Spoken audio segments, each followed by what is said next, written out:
Welcome everybody to this webinar about positive psychology and how you can use positive psychology in your coaching practices. Before we begin, I'm going to introduce myself. My name is Ina Pasla. I hold a degree in psychology and I'm a nonviolent communication trainer, which is a concept by Marsha B. Rosenberg. I also teach yoga and meditation and consult people in Ayurveda and nutrition to bring balance back into their lives.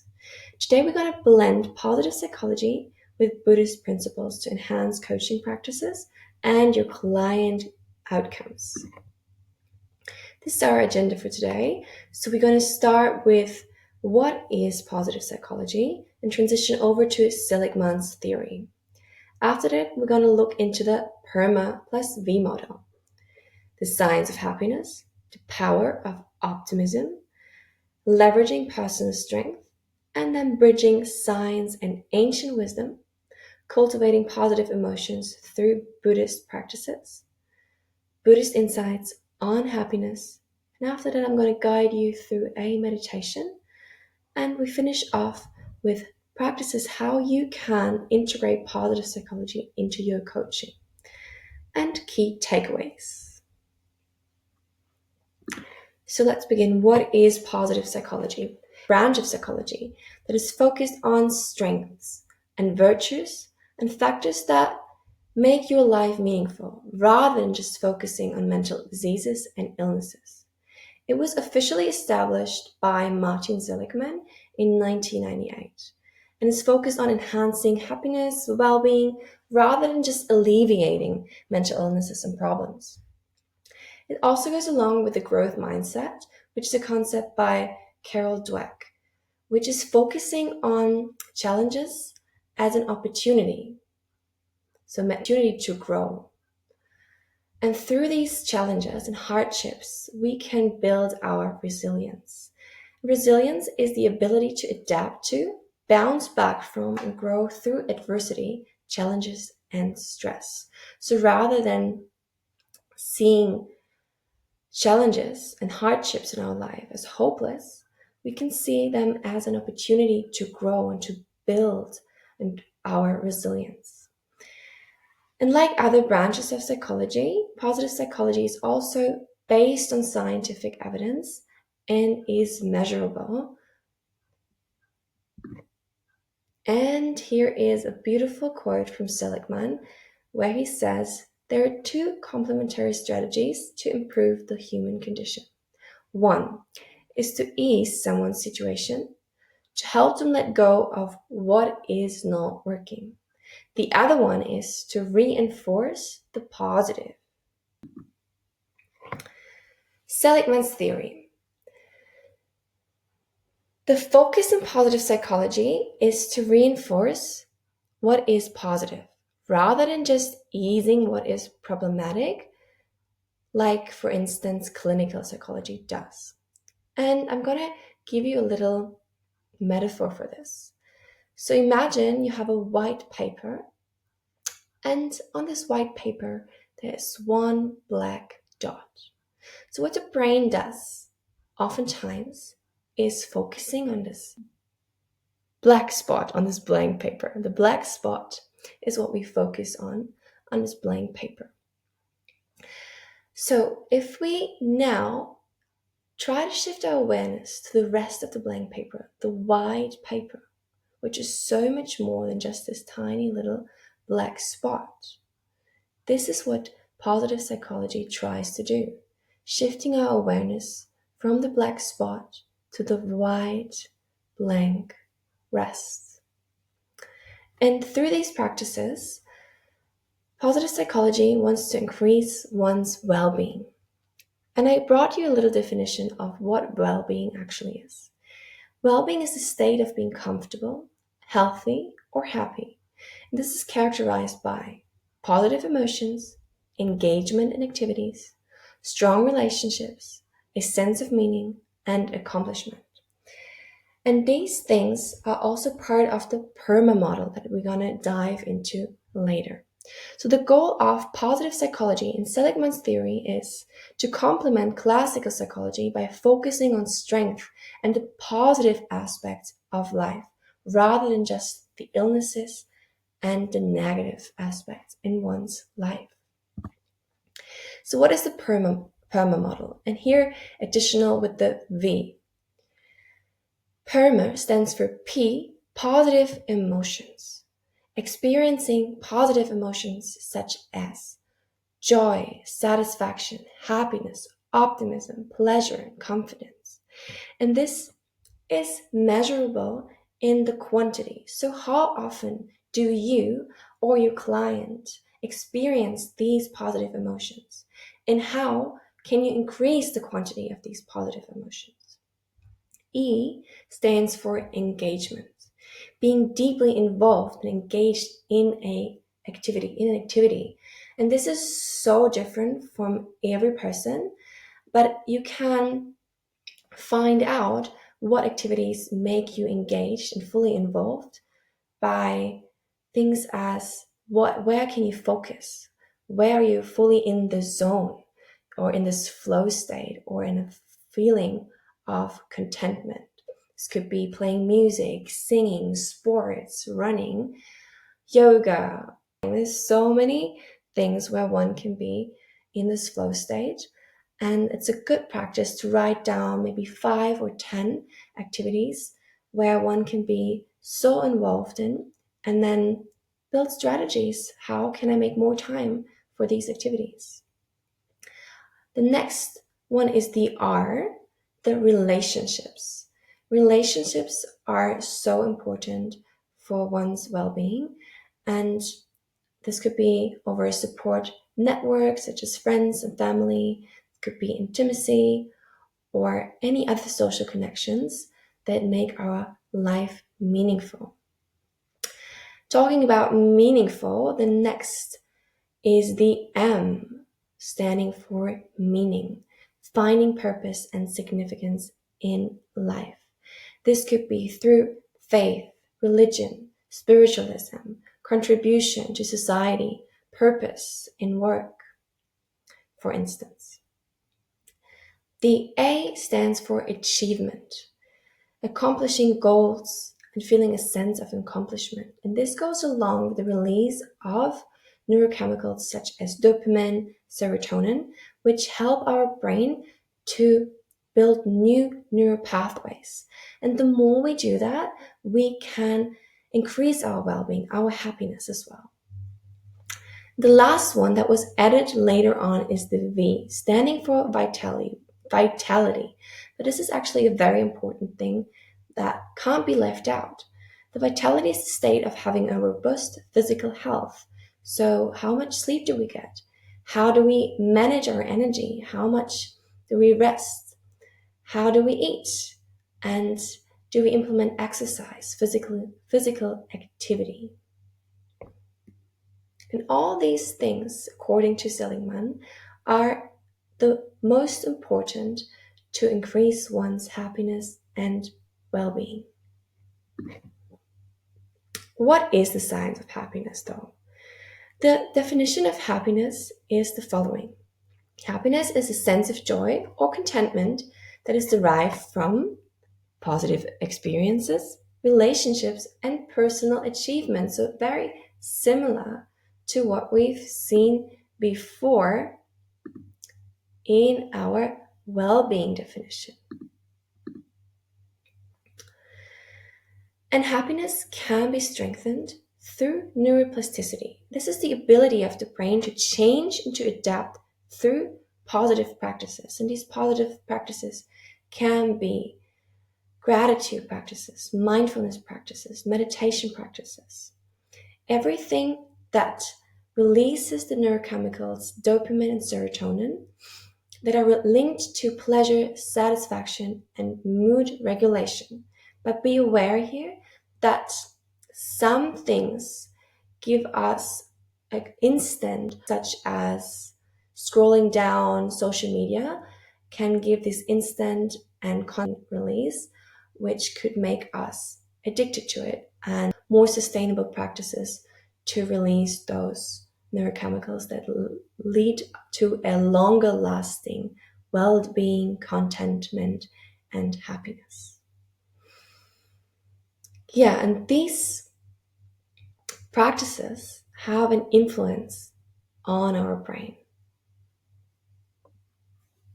that can be very powerful, and hopefully you can feel a little bit of that later on in the meditation. The power of optimism. Optimism goes along with happiness and contentment. And optimism is the tendency to expect something positive and view challenges as temporary and surmountable. So this goes along again with our growth mindset. So see a challenge as something you can grow and increase your resilience with.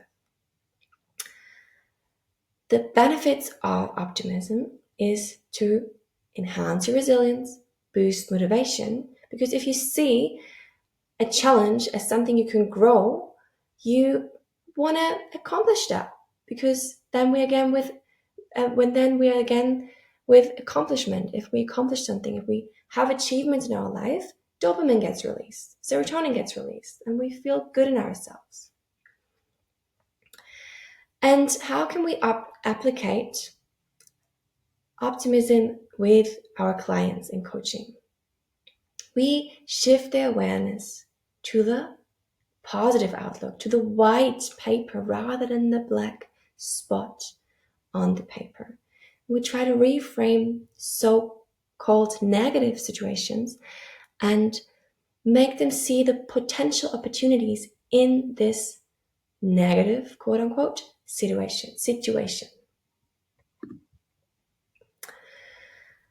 And by doing that, we can leverage personal strength. What are personal strengths?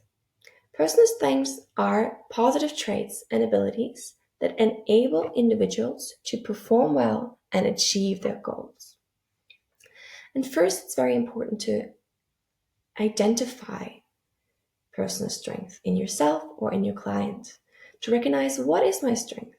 Maybe it's patience, maybe it's focus, maybe it's writing. This can be so unique, but the first step is to write down one's personal strength.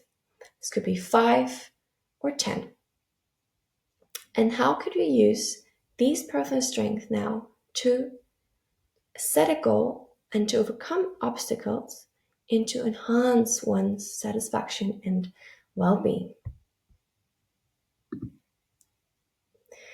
Now we're going to transition over to bridging science with ancient wisdom.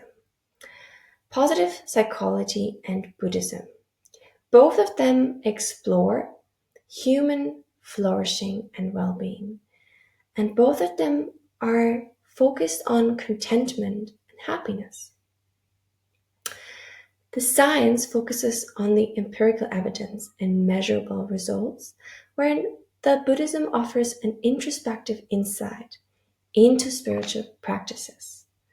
And they both have in common that they use mindfulness and compassion, such as gratitude practices, and the pursuit of a meaningful, purposeful life.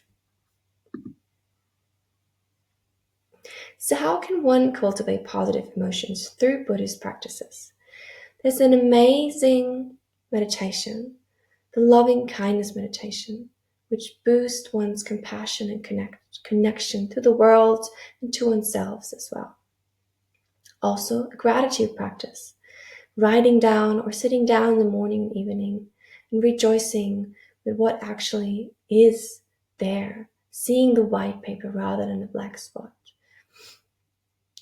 And also joy and equanimity, balancing happiness with acceptance of life's ups and downs, knowing that we go through ups and downs, and we need suffering in order to grow, in order to build resilience.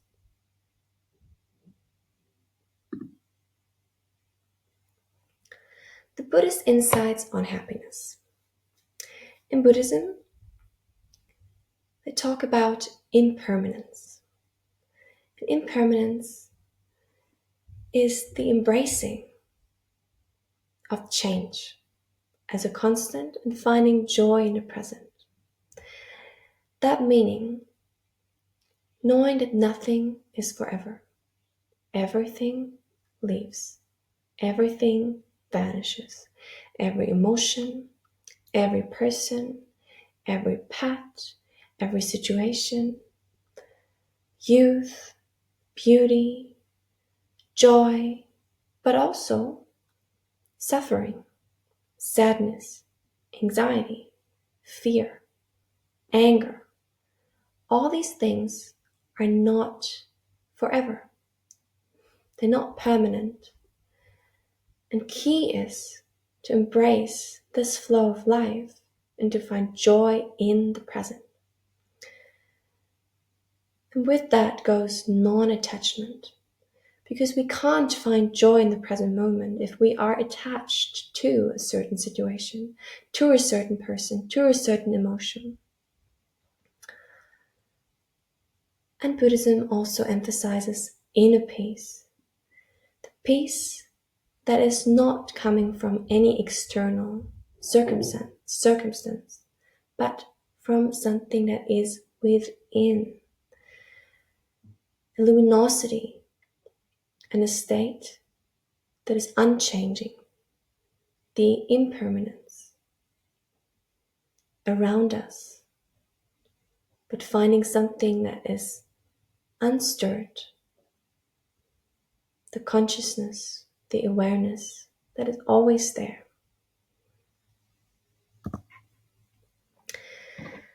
And saying that, I'm going to invite you to meditate with me now. You can either lie down or sit comfortable, cross-legged or on your knees. And if it feels safe for you, close your eyes. Keep your hands rested on your thighs or knees. And before we start, take a deep breath through your nostrils into the lower belly. And breathe out fully through the mouth. Make sure your spine is straight. You're neither leaning too far towards the front, nor too far towards the back. Sitting straight and confident. And then gently becoming aware of your breath. The inhalation and the exhalation. The rising and falling of your chest. The rising and falling of your belly.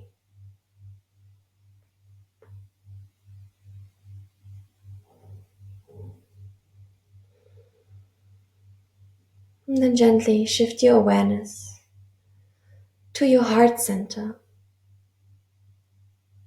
the middle of your chest.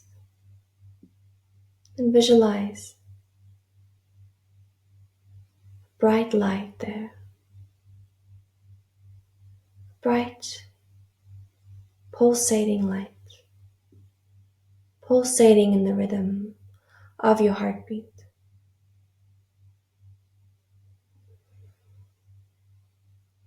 And everything that this white light touches gets nourished, healed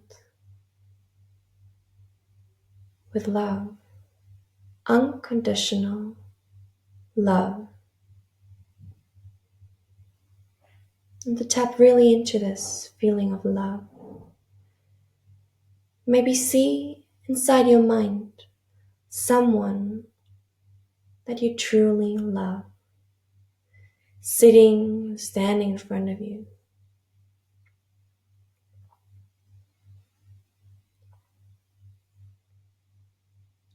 Then let that feeling,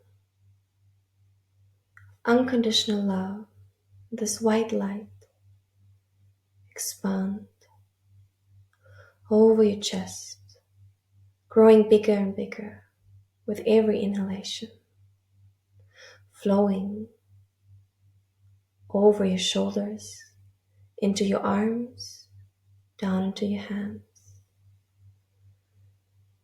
into your knees, legs, till your feet and toes, rising back up over your legs, into your belly, back into your chest, rising more up, over your throat, into your head, till the crown of your head, until every single cell inside your body is permeating with this white light of love, compassion, empathy, and every cell inside your body gets healed by this love, nourished,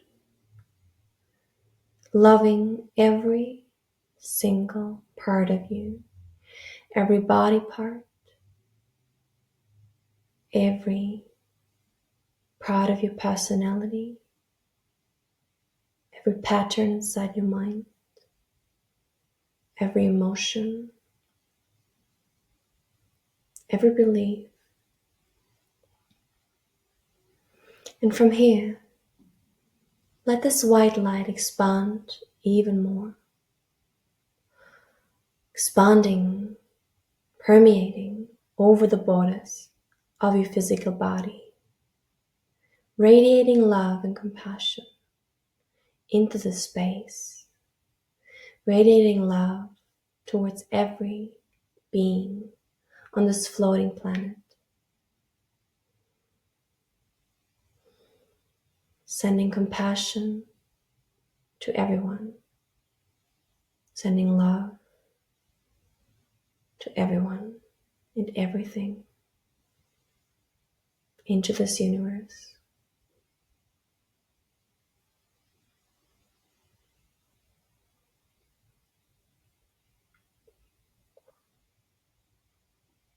And maybe, just maybe, you can feel the love and compassion of someone else sending out their love towards someone or something.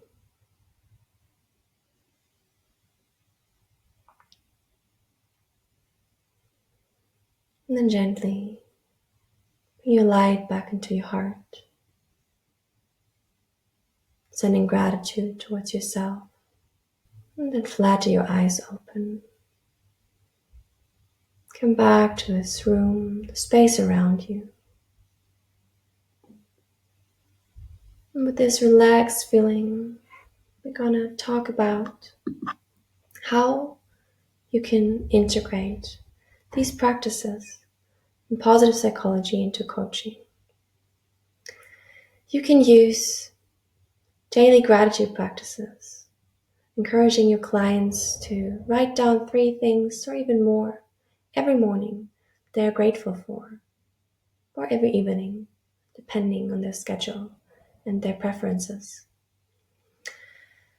You can use mindful moments, incorporating mindful practices such as meditations, breath work, or little reminders on their phone to check in with themselves, and moments where they take a break and pause and to really tap into their intuitive feelings, the voice inside them that is telling them maybe to rest or to do something else that makes them feel better.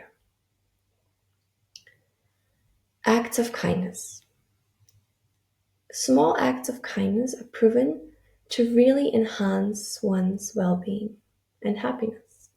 This could be contributing something into a society or community, or making small presents for someone, or cooking. Can be very small, of course. Strength identification. So we talked about leveraging strength. You can use assessments of self-reflection to help clients to find out their strength. This can be listening strength, patience, or any other personal strength, such as their talents also. It could be singing, sports, could be very, very unique, and personal. Also, you could use optimism training and maybe giving them the example about the white paper with the black dot and telling them how to come back to the white paper rather than just focusing on the black dot. And if they focus on the black dot, how to see these black dots, the challenges, as something that could help them to grow because they have the strength to overcome those challenges. And it's in the work with your client where you can find out how to use one's personal strength to overcome these challenges. You can make a strategy, plan, and oftentimes it already helps to write down, okay, what are my strengths? What are my challenges?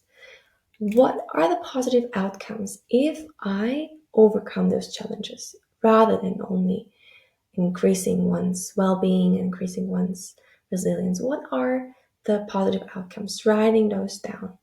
And what of my strengths could help me to overcome these challenges? And maybe there's something missing in my strength, but how can I establish this trait maybe to overcome this challenge? And in the work with your client, you can find out what are the strategies to establish those strengths. This could be a certain skill that they could learn in order to grow in their careers. This could be also a skill such as listening in relationships. And once someone wrote this down and reminds themselves every day, they will see an increase in these strengths and in these traits that makes their goal become closer and closer and closer. All right, so our key takeaways are that we are trying to embrace both the scientific and the spiritual practices for a balanced coaching approach. I always say that because I truly believe that they go so well hand in hand, and that's why I focused on Buddhism here as well and on this meditation to show you that these practices are so powerful. Blend them with the scientific practice that comes from positive psychology, for instance. Also, introducing small positive habits or mindfulness practices to your clients or to yourself. We don't want to expect yourself or your client to achieve or overcome a challenge or to be super resilient within one day. It takes small, tiny little steps, small new habits that we can build every single day to improve one's well-being or to achieve one's goals. This could be, hey, today I want to listen 10 more minutes to my partner. It could be as small as this. And these 10 minutes could become 20, 30, even an hour regarding to any new habit. And it's also very important to discuss these techniques with your client because not every tool and every technique is made for every client. Some people like journaling, they like to write down, they need this to see. Some people don't like this, they like visualizations and meditation. Some people like breath work. Some people like awareness practices. So it's really important to find out and what kind of techniques exist, and there are multiple. I only introduced a couple today. And then ask your client, hey, do you prefer writing down? And if he doesn't know, you can also try for a week and then always change. And the last thing is always the emphasis on compassion. Oftentimes, when it comes to changing our lives, to think these challenges also, that we tend to criticize ourselves. We want to be more resilient already. We want to be at the goal already.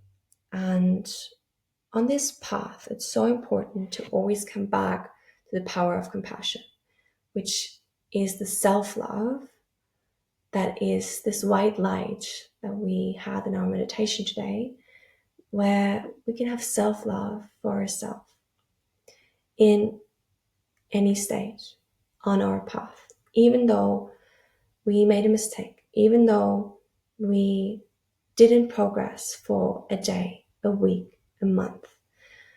Having love with ourselves and accepting ourselves where we are, and always coming back to this white light and seeing that there is something permanent inside us, the love, the self-love, and this awareness that can witness the states that are happening external out of us all the time. All right. Thank you so much for joining for this webinar. I hope you had some nice takeouts for your own practice and for your coaching with your clients. I hope I see you soon. Have a beautiful day. Bye.